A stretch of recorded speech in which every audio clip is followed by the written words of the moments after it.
ay binigyan ng pagkakataon muli, no, ng mga pagbahagi ng kanyang mga salita. At welcome po sa lahat, no, mga kapatid ko ng mga gawa, mga bisita, at nandito ba yung ating newly baptized? Naway, nandito po sila. Amen? Nandito po ba sila? Yan. Tayo po no ay magpatuloy no sa ating tema. Pero bago tayo magpapatuloy, tayo muna ay mananalangin. O Diyos na banal at dakila, Panginoon, salamat po muli sa pagkataon na ito na kami po, Panginoon, ay yung nagsama-sama sa santuary na ito upang pasalamatan ka, sambahin ka sa susunod na katotohanan. Lord God, salamat po, Panginoon, sa mga awitin na hinandog kanina, Panginoon, tunay nga o Diyos na dakila ka. Ikaw ang Diyos na hindi nagbabago, Panginoon. Lord, sa aming pakikinig, na yung salita, gawa ng Panginoon, ang katalinuhan, knowledge and wisdom, Panginoon, upang maunawaan namin, Panginoon, ang luwaga ng iyong mga salita. Lord God, maraming salamat po muli at ito ang nalangin sa pangalan ni Jesus. Amen and amen. Ayan, tayo po ay magpatuloy sa ating tema. At ito na po yung pinaka-conclusion ng tema natin. Ito po yung the celebrating our faithful journey. Ito po yung pinaka-conclusion. At ang tema na ating pag-usapan at paksa na ating pag-uusapan ngayon ay forward momentum, kapatid. Yan po yung ating pag-uusapan ngayong umaga. So, ang layunin mo ng mensahe na ito ay meron pala doon. Ito encourage, no? As believer to achieve or cultivate an spirit of progress in our faith journey. Ano po ba itong forward momentum na ito? Sabi dyan, refers to the continuous and progressive movement in a particular direction, kapatid. Ito ay konsepto no, na kadalasan ginagamit sa iba't ibang konteksto. Kasama na dito yung sports, business, at personal development po, mga kapatid. In general, ang forward momentum ay nagpapahiwatig na patuloy na pag-unlad at pagsulong tungo sa ilang partikular na layunin. Pag sinabi ko natin partikular na layunin, kapatid, pag sa sport po natin, di ba bawat manlalaro ay mayroon po tayong tinatawag na talagang gusto natin manalo. Mayroon tayong goal. Kahit ano pa ba mangyari sa bakbakan ng PBA o ano bang sports, di ba ba madapa, masiko, pero tuloy lang po ang laban. Meron din sa business. Minsan, kumikita, minsan hindi. Pero tuloy-tuloy lang, kapatid. Di po ba? Pero, in context of faith, forward momentum refers to continue growth and progress in the spiritual journey and relationship of believer in God, kapatid. No? Ito ay nagpapatuloy, tumutukoy sa ating pagsulong ng paglago at pag-usad sa spiritual journey at relasyon ng isang mananampalataya po sa Diyos. Bilang mga Kristiyano, lahat ay tayo ay tinawag sa pagpatuloy ng paglago sa ating paglalakbay at relasyon natin sa ating Panginoon. Marami ang mga tao ngayon, mga kapatid, ay hindi na kayang i-handle, no? Ang mga struggle sa buhay, lalo na yung mga lumaranas na mabigat po na sa ulit. No? So, personal disappointment at ang alam nila ay to stop following with God. Kung ating titignan po natin ang isang illustration, ito po ay gasgas na kapatid. Ang ginawa ko itong illustration, itong si Stephen John Aquari. Kung mapapansin natin, 1916 Olympic Marathon doon po sa Mexico City. No?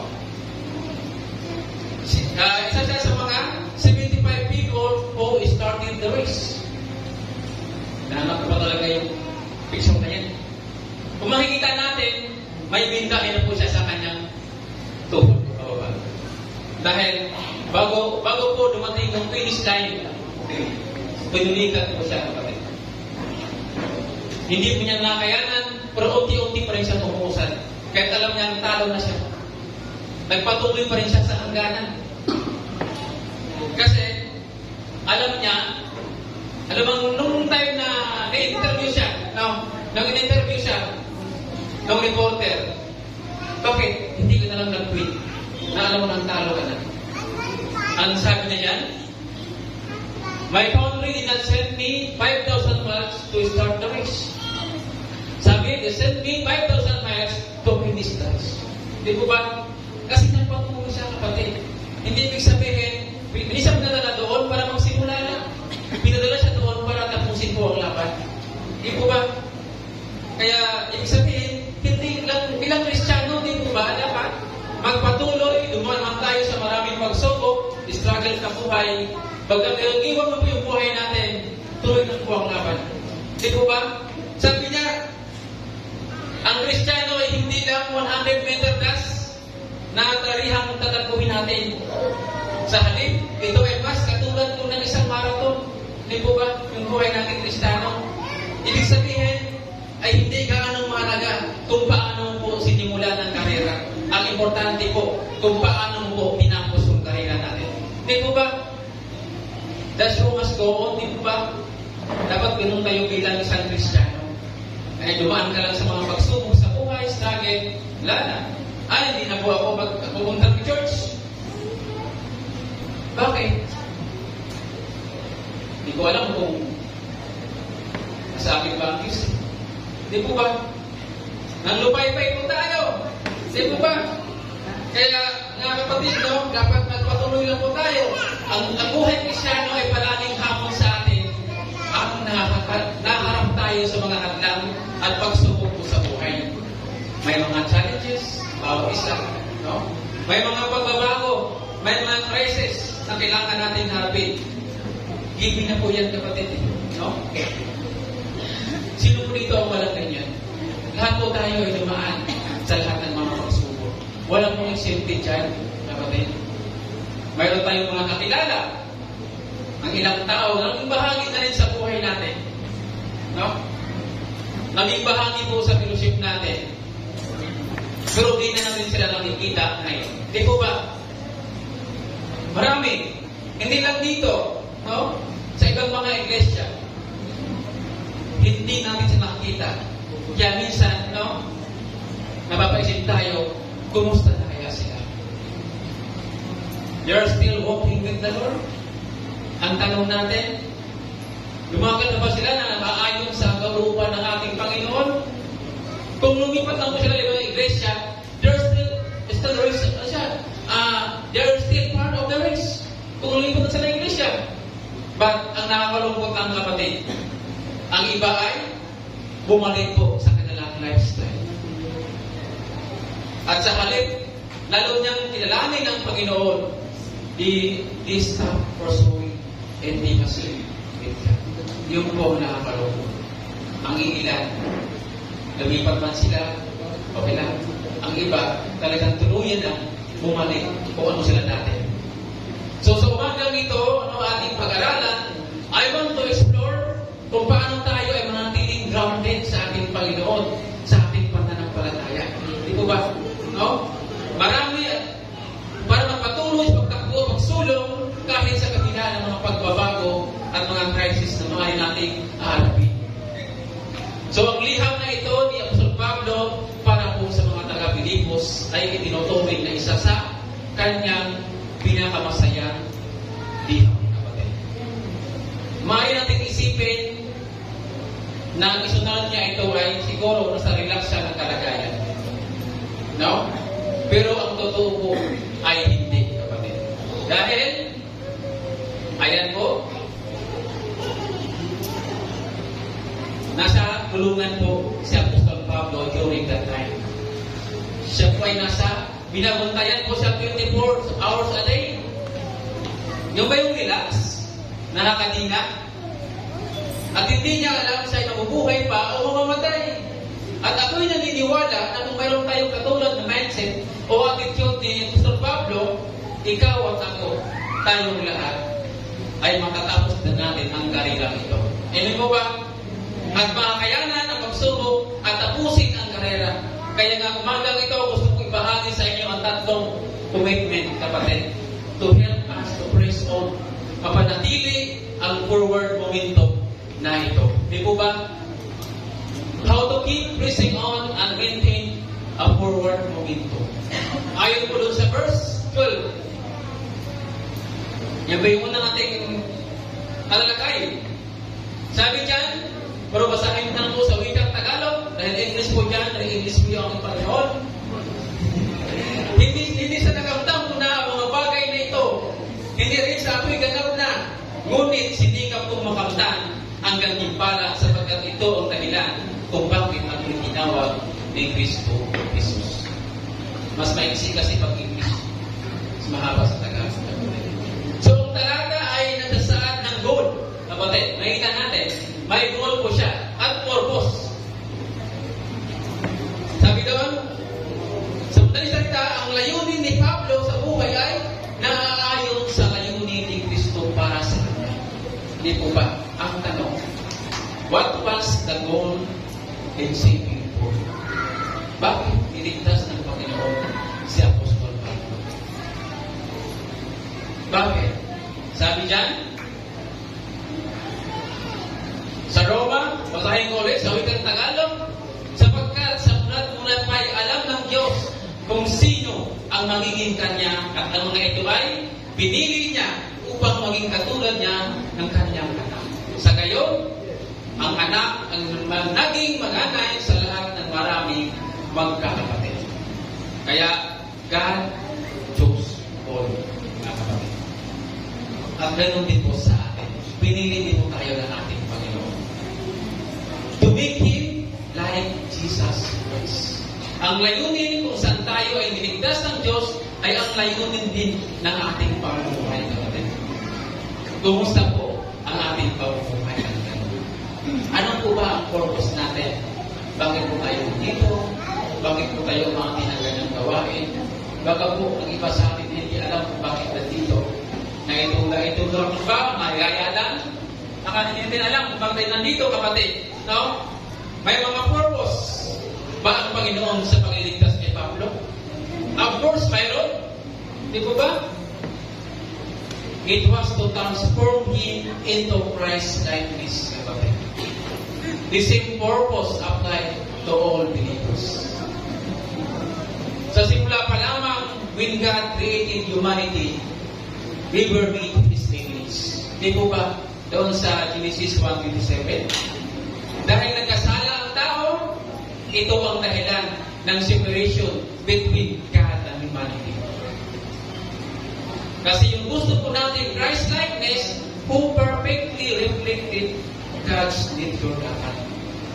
Ang goal ng buhay po natin bilang Christian is to conform to the image of Jesus Christ. Yung po yung goal natin, kapatid.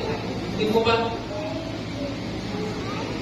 Sabi dyan, sa Thessalonica, no? Basahin ko rin sa wikang Tagalog, tinawag kayo ng Diyos sa mamagitan ng magandang balita na ipinahayag namin sa inyo upang makasama kayo sa kalwalhatian ng ating Panginoong Hesus Kristo. God has called us not only to salvation, kapatid, but also to share in His eternal glory. Bilang tagasunod ng ating Panginoon, habang tayo dito sa mundo, ang Kristiyano ay tinatawag na ambassador. Tayo po yung tagapamahala. Di po ba? Nga doon sa 2 Corinto, sa 5:20, kaya nga, kami mga sugo ni Kristo, ang Diyos mismo ang nakiusap sa inyo sa pamamagitan namin. Kami nakikiusap sa inyo alang-alang kay Kristo, hayaan ninyong maging kaibigan kayo ng Diyos. Di po ba? So, malinaw po, kapatid, ang sinasabi dyan, what is your purpose in living? Ano po ang purpose natin? Apostol Pablo may malinaw na goal ang purpose sa kanyang isip. Kaya ang gusto niya magpatuloy, no? Kahit nasa mahirap po siyang kalagayan. Ang gusto niya makikilala pa, no? Ang Panginoon na maging tulad niya. What is your goal in life? Ano po yung goal natin? What is the one thing that you really want to accomplish in your life? No? What is your purpose in living? Ang tanong na yan, kapatid, ay mananatiling tanong kung wala po tayong gagawin sa buhay po natin. Kung gusto natin magpatuloy, ang una natin gawin ay we need to focus on our purpose. Di po ba? Tulad niyan. Yun yung purpose ko, titirahin yung gitna sa buhay natin. Ano ba yung purpose natin? We need to focus in our purpose. We need to have a goal. Kung wala po tayong purpose sa buhay natin, ano pong mangyayari, kapatid? If you have no purpose, your life is worthless. Hindi po ba? But if you have no purpose, kapatid, your life is wasted. Sayang lang. Sayang lang po ang buhay natin. Kaya dapat mayroon pong kabuluhan ang buhay po natin ito habang tayo nandito sa lupa. Kaya tayo nandito upang hanapin natin ang ating Panginoon. Hindi po ang ating buhay.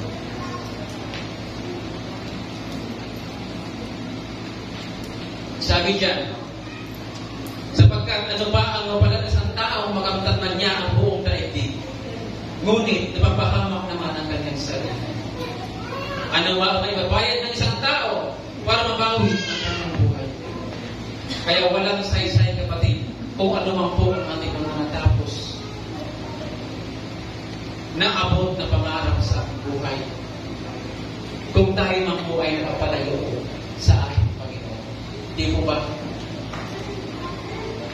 Dapat gamitin natin ang ating mga talento sa pagpupuri sa ating Panginoon. Kaya walang saysay.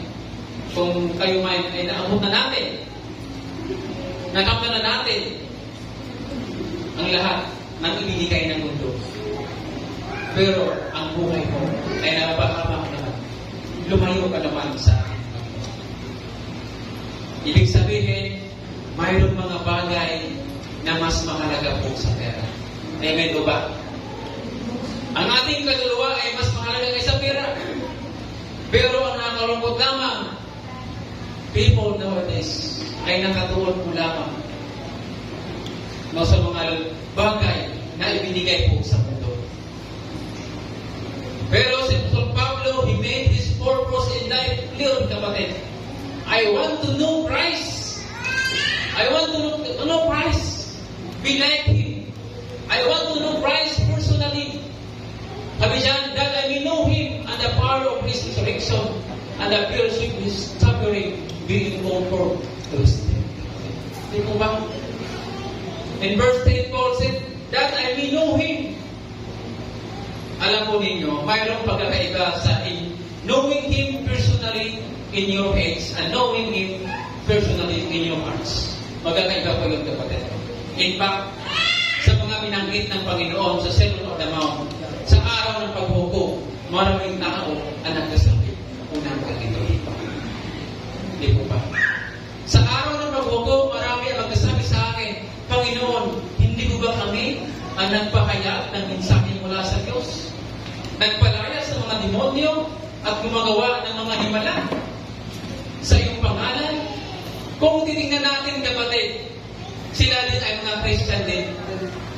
Nagpapahayag ng salita ng Panginoon, nagpapalayas ng mga demonyo, pero ito po ang nakakalungkot sa sunod na verse na yan.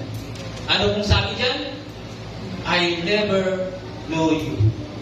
Away from me, your evil story. Di po ba? Hindi sila kilala ng ating Panginoon.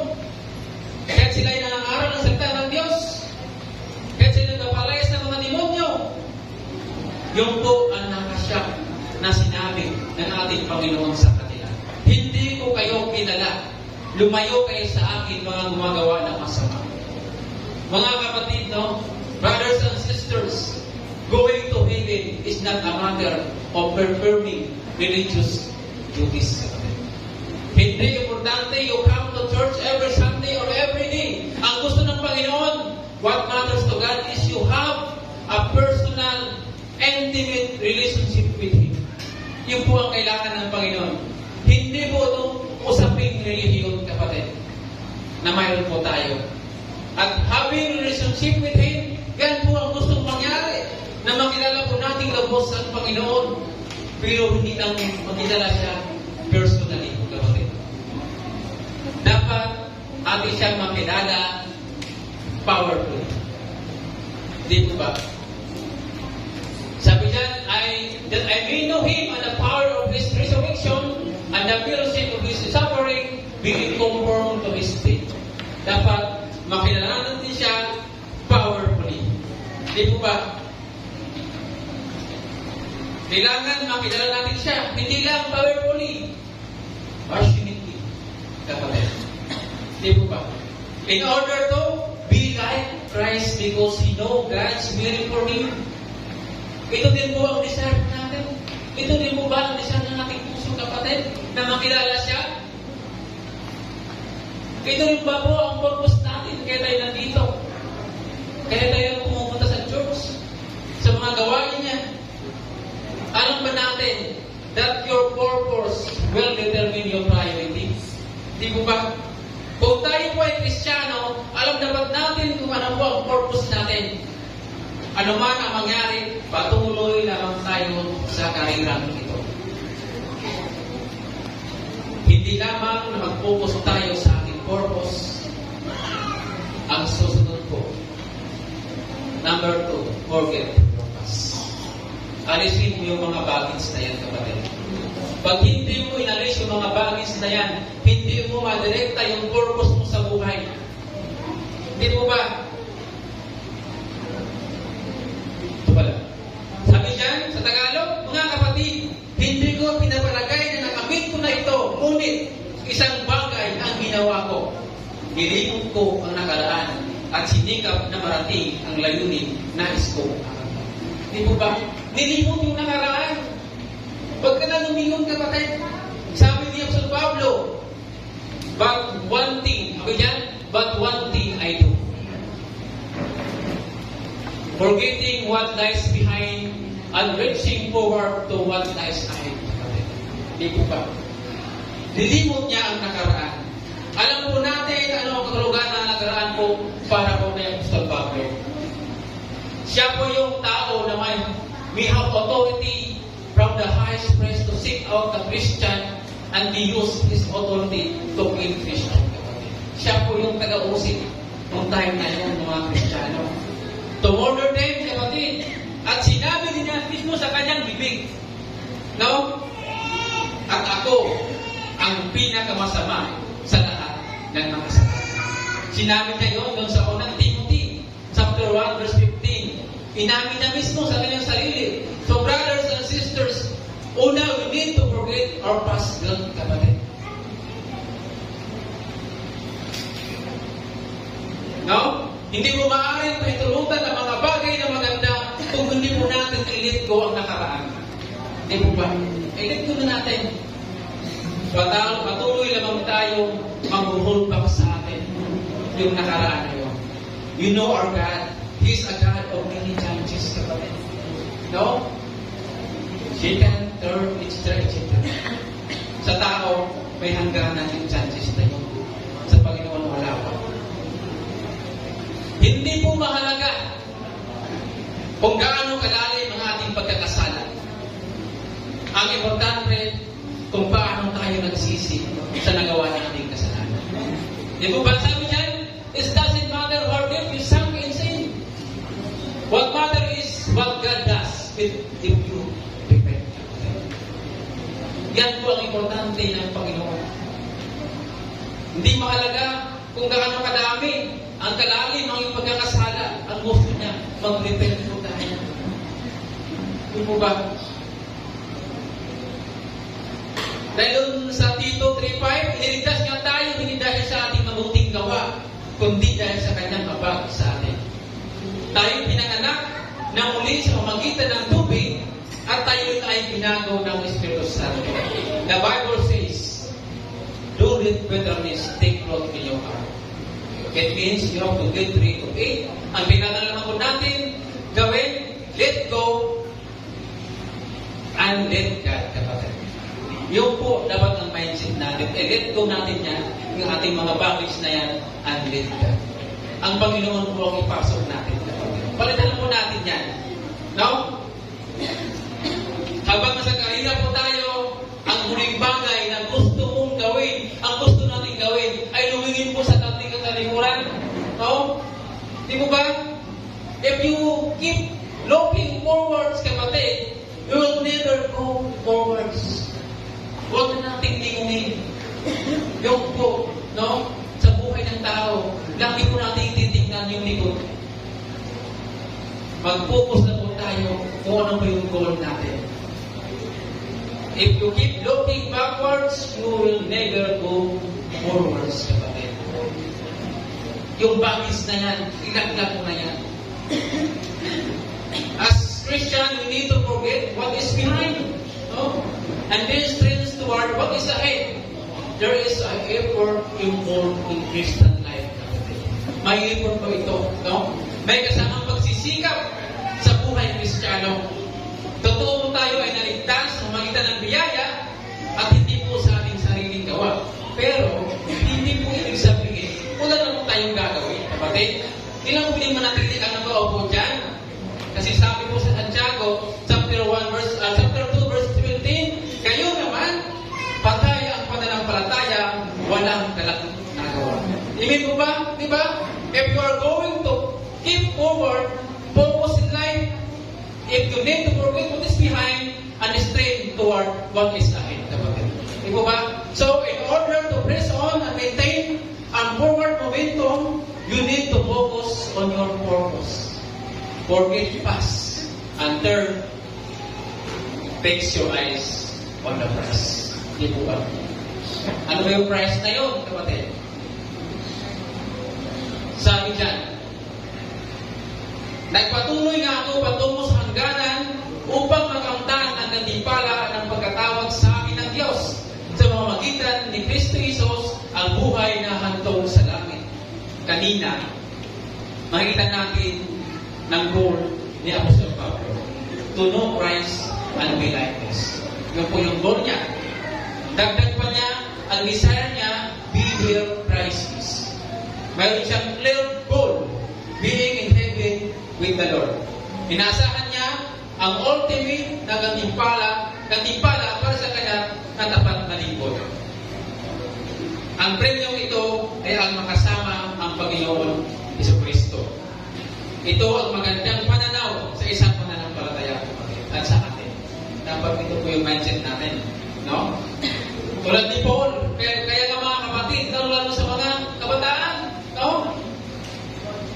At sa ating lahat, dapat makitaan po tayo dito, yung goal na ito. Sa magitan na malalim na pagkakilala sa ating Panginoon, sa magitan ng pagdalo ng mga gawain at higit sa lahat, pagbabasa ng kanyang salita. Di po ba? Mayroon tayong mga Bible sa bahay. Yung ating mga ito, binabasa po ninyo. Di po ba ka nakatabi na? Nagdikit-dikit na yung Biblia doon. Di po ba? Ito ang pagitas na mayroon tayong malinaw na pananaw in our lives. To know Him personally. Di po ba? Ang halimbawa ng Apostol Pablo sa atin, ang magpatuloy, the ultimate reward for faithful service ay nagpalala sa atin ang kahalagahan in our faith journey. Madami tayong mga pagsubok, struggle sa buhay, kahirapan, na kakaharapin pa. Hindi ko makatapos yan. But keeping the heavenly prize ay nakakatulong po sa atin to endure and overcome things, kapatid. Hindi po ba? Lagi natin i-mindset na mayroon pong reward sa langit. Ang ating oras dito sa mundo ay temporary po lamang. And the ultimate hope ay nasa langit, kapatid. No? Ang Panginoon ay nangako sa atin, sa ating itong panghahawakan, kapatid. Dahil siya ay tapat sa kanyang pangako. Jesus promised to go ahead and prepare a place for them in heaven. At binigyan dito nila ng assurance dito sa verse na talatang ito. Anong sabi dyan? Huwag na kayong mabalisa. Sumpalataya kayo sa Diyos. Sumpalataya din kayo sa akin. Sa bahay ng aking Ama ay maraming silid. Kung hindi ito totoo, sabihin ko ba sa inyo, pupunta ako roon upang ipaghanda ko kayo ng inyong matirhan? At kapag may paghanda ko na kayong matirhan, ako'y babalik at isasama ko kayo upang kayo'y makapiling ko kung saan ako naroon. Ito po yung price na sinasabi ng ating Panginoon. Ang talatang ito ay nagpaalala sa ating mga mananampalataya na may pag-asa po tayo at assurance at their eternal home in heaven with Jesus. Ang katotohanan ito ay magbibigay sa atin ng comfort at lakas for our faith as we raise challenges in our life. Dapat ito po yung ating mindset. Jesus is coming back in all His glory. Ito ay tiyak na siya ay babalik.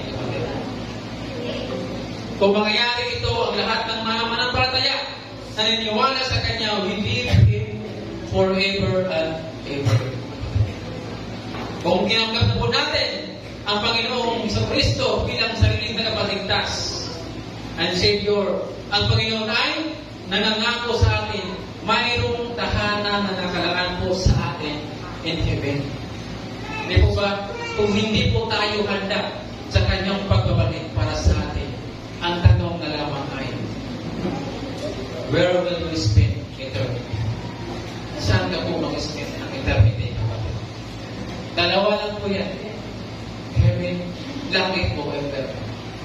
Hindi po ba? Kaya wag po nating sayangin ang ating oras. Tulong ng ibusod kanina. Saan po nakalaan ang oras po? Doon ba sa kapulong natin ng Reels? TikTok? Hindi po ba? Dapat alam natin kung saan po natin i-google ang ating oras. Ito po sa ating Panginoon po lamang. God, church, let us keep our eyes fixed on the heavenly prize. At nagpatuloy lamang tayo sa Kanyang para tayo po ay lumago. At ang goal po natin, knowing Christ intimately. At ang nais niya sa atin, become more like Him, being with Him eternity. Kaya ang nagawin naman po natin, alisin po natin ang maging hadlang sa atin, kapatid. Alisin natin. Di po ba? Forget what is behind and straight toward what is ahead.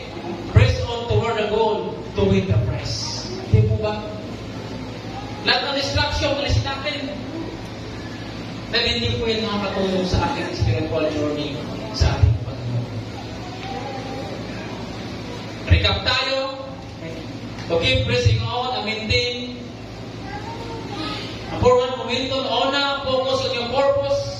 Forget your past. Fix your eyes on the prize, kapatid. Tulad ng isang anak ko, kailangan mo natin ng determinasyon. No? And perseverance para po mapanatili our forward momentum in our Christian journey. Mga kapatid, God is calling to you, refocus. Kung saan man kayo nakafocus ngayon. Ang gusto ng Panginoon at may refocus po tayo sa Kanya. To forget what is lies behind and fix your eyes on the heavenly prize. Sa araw na ito, kapatid, no? You can make commitments na hanapin siya with renewed passion. Yung po ang kailangan natin. Desiring to know Him, Christ, personally, and be more like Him. Siguro kung walang isa sa atin na hindi alam ang purpose in life, brothers and sisters, church, Jesus offer you today the ultimate of eternal life and relationship with Him.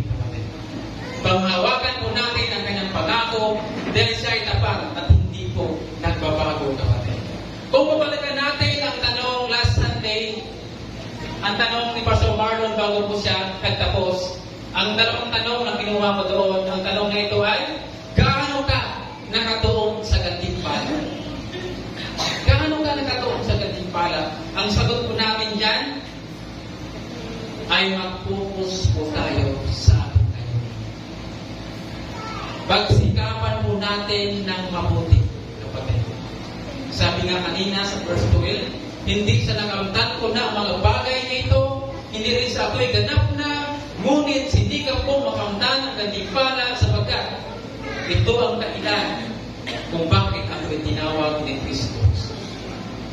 Ang isang tanong na kinuha ko doon, ano ang nakakadang sa iyong paghahanap? Ano nga ba? Ang sagot ko natin dyan ay ang ating mga nakaraan. No? Kung dahil sinabi sa verse 13, mga kapatid, hindi ko pinalagay na nakamit ko na ito, Ngunit, isang bagay ang ginawa ko. Nilimot ko ang nakaraan at sinikap na marating ang layunin na nais kong makamtan. Hindi po natin makakamit yan, kapatid, kung hindi natin lumutin ang ating nakaraan. Bawat isa sa atin ay mayroon po tayong mga baggage. Amen po ba? Kung hindi po natin ibagsak yan, hindi po marating yung heavenly prize na ito. Kaya church, unawain po natin na ito mabuti ang pahayag po ng ating Panginoon sa magitan ni Apostol Pablo. Kaya, ang batayan natin, ito pong Biblia. No? Sabi nga ni John MacArthur, no church remains healthy long if the pulpit is not strong. And no pulpit is strong if the Bible is not the business of the preacher. Di po ba? Sa Tagalog, walang simbahan na manatiling malusog ng matagal kung hindi malakas ang pulpito na ito. At walang pulpito na tunay na matibay kung hindi Biblia ang batayan po ng pangangaral, kapatid. Kaya, patuloy po natin kilalanin pa ang ating Panginoon. Dapat mayroon tayong focus sa ating purpose. Forget your past and fix your eyes in Jesus. Yun lamang po at maraming magandang